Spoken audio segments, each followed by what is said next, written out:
Effectivement, le numérique aujourd'hui est un outil très efficace dans plusieurs scénarios, notamment dans le secteur de l'énergie, puisqu'il intervient lors de plusieurs phases, la phase de production d'énergie, la phase de distribution et à la phase de consommation. Alors, lors de la production d'énergie, on parle maintenant de production d'énergie verte, et dans cette production-là, il y a la partie onduleur, qui est la partie la plus intelligente, et Huawei contribue énormément dans cette partie-là, puisqu'on est leader mondial dans ce secteur, et il y a une prolifération exponentielle maintenant de ce genre de déploiement dans le monde. Ensuite, lors de la distribution, c'est là où il y a vraiment des pertes énergétiques, et l'outil numérique permet vraiment de contrôler, de maîtriser ces pertes-là, les détecter et prendre des actions nécessaires pour les limiter. Et à la fin, en bout de chaîne, tous les produits électroniques vont disposer d'une intelligence meilleure qui lui permet de consommer moins et de façon plus efficace. Et du coup, on peut voir que le numérique, il intervient sur toute la chaîne de bout en bout pour une meilleure optimisation de la consommation et de la production.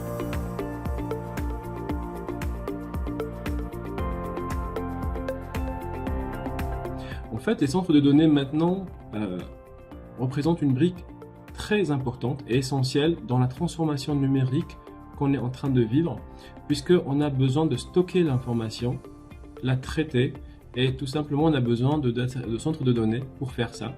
Et le fait qu'elles consomment beaucoup, ça vient directement du fait que les systèmes de refroidissement de ces grosses machines consomment de l'énergie. Mais il y a toujours des solutions, parce que Huawei, à travers la conception, le design de ces solutions-là, en choisissant le meilleur endroit pour implémenter ces centres de données, et aussi avec des technologies nouvelles comme le tow cooling, c'est le refroidissement automatique qui permet une meilleure consommation d'énergie, et bien sûr l'IA, l'intelligence artificielle, qui permet de contrôler la consommation et être plus efficace dans ces systèmes-là.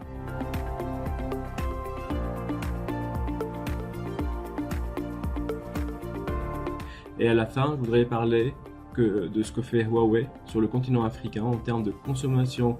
de production d'énergie verte à travers des systèmes basés sur le photovoltaïque,